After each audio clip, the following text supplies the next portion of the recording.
तुमने पूछा जीतेगा कौन? हाँ जी सर, जीतेगा कौन?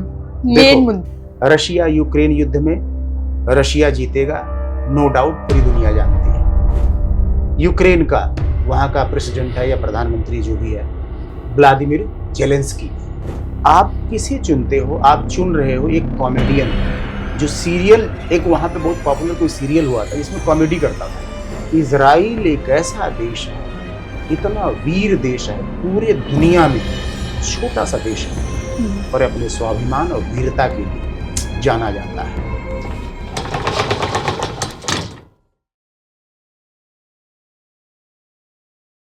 सर मैं डेली न्यूज़ देखती आ रही हूँ जिसमें ईरान और इजराइल का युद्ध चल रहा है और दूसरी तरफ यूक्रेन और रशिया का।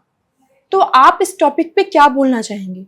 ये जो युद्ध चल रहे हैं, ये युद्ध क्यों होते हैं, किस टॉपिक पे होते हैं और कोई देश झुकने को तैयार क्यों नहीं होता?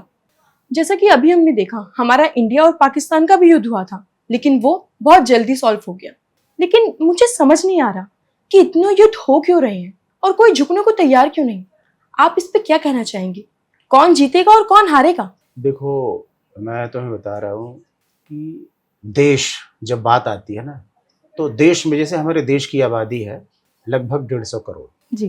तो 150 करोड़ लोगों के अलग अलग सबके मत होते हैं। हम एक व्यक्ति चुनते हैं जिसे हम हमारे पूरे 150 करोड़ के लोगों के लिए डिसीजन लेता है। जैसे हमारे देश का डिसीजन कौन लेता है? तो प्रधानमंत्री।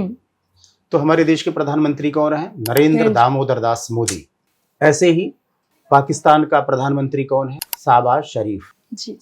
और वहाँ पे खैर कहने के लिए वहाँ पे लोकतंत्र है या वहाँ का प्रधानमंत्री है, पर वहाँ का डिसीजन वहाँ की सेना लेती है। तो वहाँ का सेना का जनरल है जनरल आसिफ मुनीर। यानी वहाँ पे समझ लो पाकिस्तान का जो भी उस देश का किसी और देश के साथ जो फैसले, बड़े फैसले, वो आसिफ मुनीर के होते हैं, वहाँ के प्रधानमंत्री के नहीं होते हैं। ऐसे ही रशिया, वहाँ का जो प्रेसिडेंट है व्लादिमीर पुतिन, महान देशभक्त व्यक्ति है। यूक्रेन का वहाँ का प्रेसिडेंट है या प्रधानमंत्री जो भी है, व्लादिमीर जेलेंस्की। ऐसे ही ईरान में वहाँ का प्रधानमंत्री प्रेसिडेंट कोई और है, पर वहाँ का एक सुप्रीम लीडर है जिसको बोलते हैं आयतुल्ला खामनेई। यानी जो भी ईरान के डिसीजन होते हैं आयतुल्ला खामनेई लेता है। ऐसे इजराइल का वहाँ का प्रधानमंत्री बेंजामिन नेतन्याहू। तो ये एक एक देश के एक एक व्यक्ति हैं जो फैसले लेते हैं कि हमें करना क्या है। मान लो ये सभी देशों का मैं कह रहा हूँ, सभी देशों की जनता ने इनको चुन के भेजा है और हर व्यक्ति एक इंडिविजुअल सोच रखता है। मान लो हमारे देश का प्रधानमंत्री अगर मेच्योर ना हो, समझदार ना हो, तो आज अगर हमारा पाकिस्तान और इंडिया से युद्ध चल रहा होता, चाहे हम ठीक है जीत जाते, ये पाकिस्तान को भी पता हम जीत नहीं पाएंगे। उसने गलती की, उसका एक एजेंडा है। एक्चुअली क्या है, देखो कोई भी देश होता है ना, जब शीर्ष पे कोई बैठा व्यक्ति होता है, उसके निजी इंटरेस्ट होते हैं, वो देश उसके बारे में बहुत कम सोचते हैं लोग। तो जहाँ तक तुमने देखा कि जो पाकिस्तान के जो जनरल होते हैं, जो सेना के जी, उनकी इतनी प्रॉपर्टी होती है कि वो विदेशों में जितने अभी देखो नवाज शरीफ कहाँ है, विदेश में सेटल्ड है। इससे पहले परवेज मुशर्रफ वहाँ पे सेटल्ड है और उससे पहले बेनज़ीर भुट्टो, तो उनके लड़के लड़की मरियम भुट्टो, बिलावल भुट्टो, ये सब विदेश पढ़े हैं। यानी पाकिस्तान में इनकी कोई नहीं रहता। अब ये लोग क्या करते हैं कि ये सेना में बने रहें, कमाई हो, तो कहीं ना कहीं इन लोगों का एक अच्छा, अब पब्लिक पूछेगी कुछ कर तो रही नहीं हो। भाई सेना है वहां की, अगर सर्वे सर्वा है तो सेना कर क्या रही है? जब आप कुछ नहीं करते हो तो लोग आवाज उठाना शुरू कर देते हैं, तुम कर तो रहे नहीं हो और खामखा तुम यहाँ की वो बने पड़े हो। वहाँ के जो लोकतंत्र है, प्रजातंत्र है, शहबाज शरीफ वहाँ का प्रधानमंत्री है, अब वो भी देख रहा है कुछ हो नहीं रहा है, कर्ज में डूबा हुआ भिखमंगे हो रखे हैं लोग। तो वो लोग कहते हैं हम कुछ न कुछ करते रहे, नहीं तो अभी पब्लिक सवाल पूछेगी। अपोजिशन का जो लीडर है, जो अभी बेचारा जो जीता हुआ था, इलेक्टेड प्रधानमंत्री जिसको होना चाहिए इमरान खान, उसको जेल में डाल दिया दोनों ने मिलके। अच्छा क्या होता है कि अब इनकी कुछ न कुछ हो रहा कर रहे हैं, तो वहाँ की जो जनता है वो लोग कट्टर लोग हैं।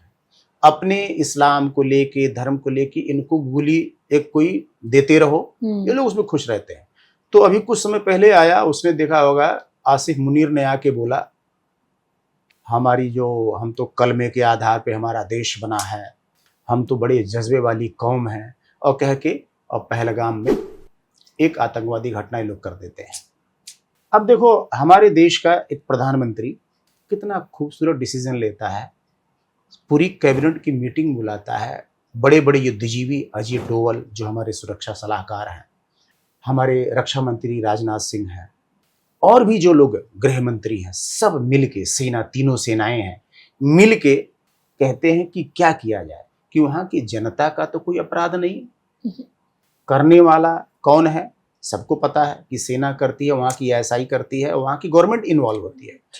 अब बताओ ऐसा कैसे मारोगे कि सिर्फ सेना के लोग मरे, या तो जिन्होंने किया आतंकवादी मरे, जो लोग इन्वॉल्व हैं। तो हमारे देश का प्रधानमंत्री देखो कि वहाँ की भी आवाम, जो आम जनता है, उनका नुकसान ना हो। मीटिंग होती है, हम तैयारी करते हैं, जहां जहां आतंकवादी अड्डे होते हैं हमारी मिसाइलें वहीं मारती हैं। अच्छा, चूंकि सबको पता है कि वहाँ की सेना और वहाँ की सरकार इन आतंकवादियों के पीछे बैकअप यही लोग हैं।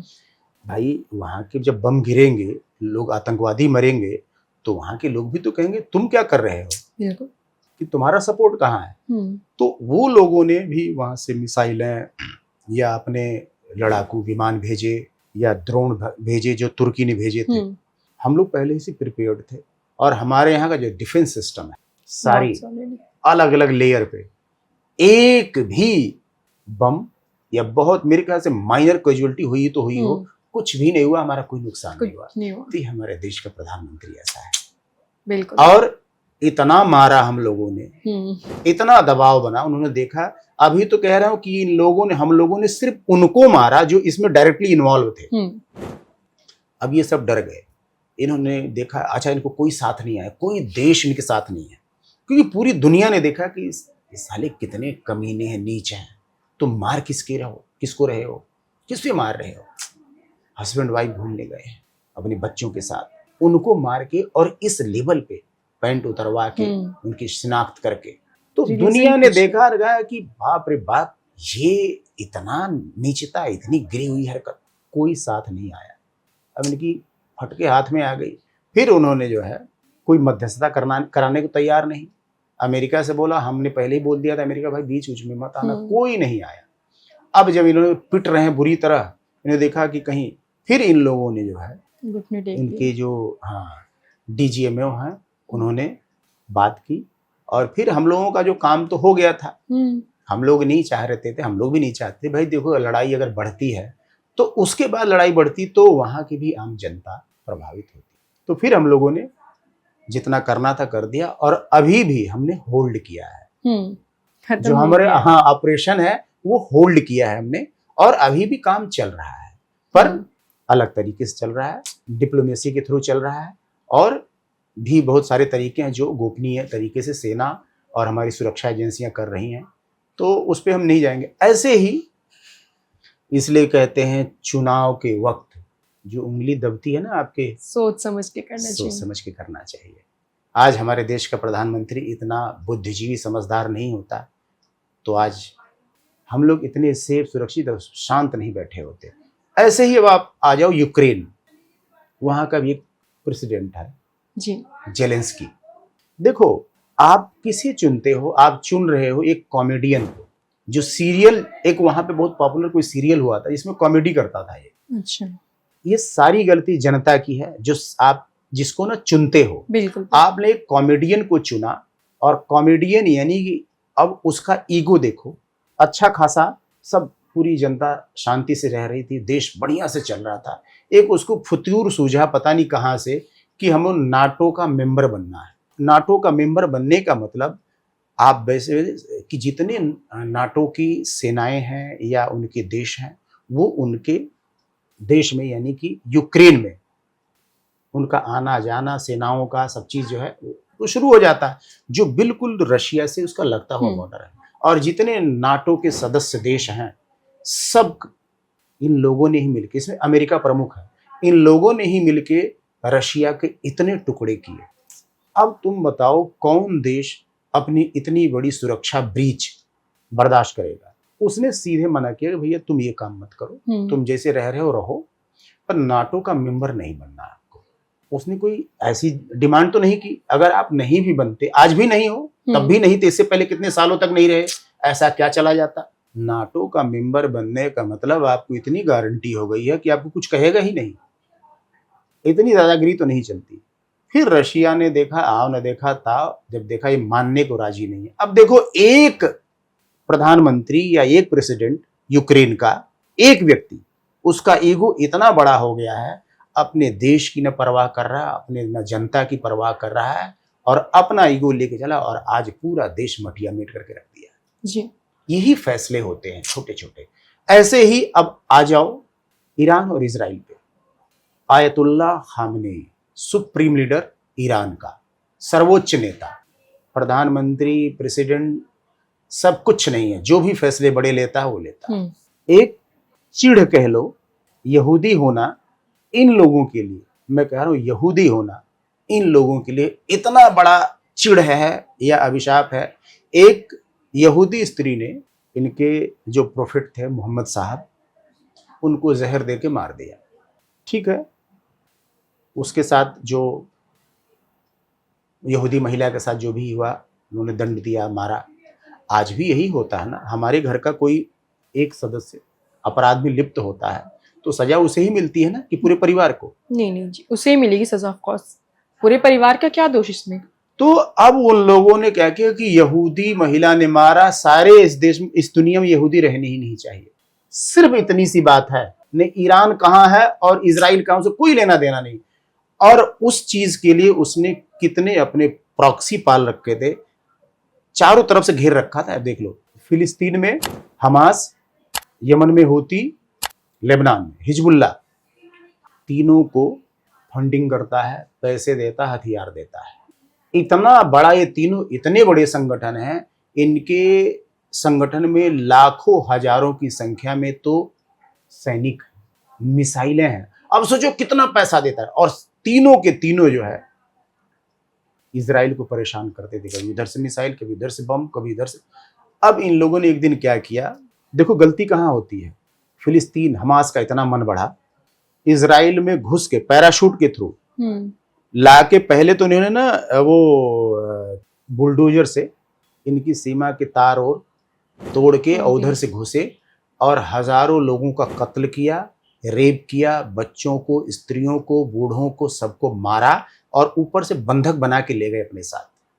अब तुम बताओ, कोई भी देश अपने परिवार पे एक बार आप लेके देखो, आपके परिवार में 10 लोग हैं, आके कोई 5 लोगों को मार जाए, 2-3 लोगों को उठा के बंधक बनाए, आप क्या करोगे? सर, आम जनता क्या करेगा? कुछ क्या नहीं, उसके हाथ में क्या होगा आम जनता के हाथ में? तो फिर आम जनता वही कह रही कि ये क्या हो, अब क्या, अब सरकार, अब वहां का जो प्रेसिडेंट है या प्रधानमंत्री है बेंजामिन नेतन्याहू, इजराइल एक ऐसा देश है, इतना वीर देश है, पूरे दुनिया में छोटा सा देश है, पर अपने स्वाभिमान और वीरता के लिए जाना जाता है। उसने कहा कोई झुकना नहीं, कोई समझौता नहीं। देखो, एक व्यक्ति खामनेई, जिनको पैसा देता, हथियार देता, कहता है कि तुम लोग कुछ कर तो रहे नहीं हो। इन लोगों ने, देखो, जो पैसा देता है ना किसी को, कहता है भैया पैसा फ्री में ले रहे हो यार, तुम सही खा पी के मौज ले रहे हो, कुछ कर तो रहे नहीं हो। तो इन लोगों ने जो है वही जो घटना की, ये जो घुसे, यहाँ के लोगों को मारा, बंधक बना के ले गए। अब बताओ, इजराइल का जो प्रधानमंत्री है, उसका अपने देश की जनता के लिए क्या दायित्व बनता है कि हम क्या इतने वो है कि कोई भी आके हमें मार जाए, हमें उठा के हमारे बच्चों, स्त्रियों को ले जाए? तो जब एक देश का सर्वोच्च नेता जब इतना बड़ा अपराध करता है, ऐसी सोच का व्यक्ति है, तो चुनने वाले तो वहां की जनता ही है ना। बिल्कुल। तो भोगेगा कौन? जनता ही भोगेगी, जनता भोगेगी ना। ऐसे ही नेतन्याहू को भी चुना है वहां की जनता ने, तो जनता जब उनके पास गई तो उसने भी कहा कि हाँ, मैं साथ, मार के आज फिलिस्तीन का समतल कर दिया, उसने भूसा भर दिया मार मार के हमास का। उसके बाद फिर उसने कहा भाई हमास तो लड़ रहा है, मर रहा है, तुम लोग हिजबुल्लाह वालों क्या कर रहे हो? वह हिजबुल्लाह वालों ने कहा भाई पैसा लेते थे। अब उन लोगों भी कहा कि भैया ठीक है, हम भी मार रहे हैं। उसके बाद इजराइल वहां भी घुसा, अच्छा, लेबनान में, और मार के उनका भी भूसा भर। जितने टॉप की लीडरशिप सबसे पहले उनको मारा, बहुत चाय करो, जहां छुपे तो वहीं मारा उसने, सारा खत्म कर दिया। फिर उन्होंने कहा अरे यार तुम क्या कर रहे हो हूती वालों, हिजबुल्लाह और हमास को तो उसने मार के भूसा भर दिया, तुम क्या करा। फिर हूती वाले आए, फिर उसके बाद अमेरिका ने मिलके और इजराइल ने मिलके मारा उनको, भूसा भर दिया उनका, हूती सब शांत। अब उन्होंने कहा कि अच्छा तुम लोग, अब मैं इधर से तब तक परमाणु, कह रहा तुम लोग ये करते रहो तब तक मैं परमाणु बम बना रहा हूं, मैं सीधे मारूंगा इजराइल खत्म। अब तुम बताओ क्या करेगा इजराइल, अपने ऊपर एक बार लेके देखो, कोई इतनी बड़ी थ्रेट हो तुम्हारे बगल में जो ये इसलिए मार रहा है कि मैं पूरा एक छोड़ो दो छोड़ो पूरा देश ही खत्म कर दूंगा। तो इजराइल ने फिर कहा कि ठीक है इतना सा हूं ना, पर हूं तो शेर। और जानते फिर उसने जो ऑपरेशन शुरू किया, उस ऑपरेशन का नाम क्या है, द राइजिंग लायन, उभरता हुआ शेर, खड़ा होता शेर। और जब शेर बैठा रहता है शांत रहता है, जब खड़ा होता है ना तो उस जंगल के पत्ते पत्ते थरथरा कांपते हैं। पूरा जंगल जब एक बार दहाड़ता है ना, पूरे जंगल के जीव जंतु ऐसे सर पे पैर रख के भागते हैं जैसे पता नहीं क्या प्रलय होने वाली है। और इजराइल ने वही किया। और जब टूट पड़ा ईरान पे, जितने टॉप की लीडरशिप है सबको, और उसकी सबसे बड़ी जो उसकी मोसाद है, दुनिया के किसी भी कोने में छुप जाओ ढूंढ के मारता है मोसाद, जो इजराइल की खुफिया एजेंसी। पूरी दुनिया थर-थर कांपती है उसके जासूसों से। उनके जो ऑपरेशंस होते हैं ऐसे ऐसे कि क्या बोलूं मैं। तुमने पूछा जीतेगा कौन? हाँ जी सर, जीतेगा कौन, मेन मुद्दा। हाँ मेन मुद्दा मैं बता रहा हूँ। देखो रशिया यूक्रेन युद्ध में रशिया जीतेगा, नो डाउट, पूरी दुनिया जानती है। उसने 20-25% तो जमीन भी कब्जा कर लिया है जी। रशिया ने यूक्रेन की। देखो यही कहता हूं, जब एक कॉमेडियन को चुनते हो, जब एक अयोग्य नेता सर्वोच्च नेता चुनते हो तो आपके देश का ये हाल होता है। ऐसे ही हमारे इंडिया और पाकिस्तान में तुम्हें पता लग गया जीत किसकी हुई है, ऑब्वियसली हमारी हुई है। सत्यमेव जयते जी बिल्कुल, आप सही रहना पड़ता है जीत के लिए। ऐसे ही ईरान और इजराइल में जीतेगा तो इजराइल ही, ये जितना मर्जी कर लें जीतेगा तो इजराइल ही। क्योंकि देखो बहुत नुकसान हो रहा है इजराइल का भी, ऐसी बात नहीं है। बहुत बड़ा देश है, बहुत पैसे वाला देश है ईरान, उसके बाद हथियारों का भंडार है। पर मैं कह रहा हूं कि शेर को, तुमने कई बार शेर को ना लड़ते हुए नहीं देखा है। शेर मर जाता है पर फाड़ फूड़ के रख देता है जिसपे पिल पड़ता है वो। तो इतना जान लो, लगभग ऑलमोस्ट जितने टॉप लीडरशिप थे सबको मार दिया उसने। बचा खामनेई, देख लेना ये भी नहीं बचेगा। और हाँ ये मरेगा, 100% मरेगा। और अभी तो ये लोग लड़ तो रहे हैं, इनको एक चीज और पता है, तुम तो परमाणु बम बनाओगे, इजराइल के पास तो है। जब देखेगा, अभी तो शायद अमेरिका आ रहा है बीच में, अभी वो सब खत्म कर देगा इन्वॉल्व होते ही। अभी दूर से थोड़ा सा वो कर रहा है, पर मेरे ख्याल 2-4 दिन में कांड कर देगा ये।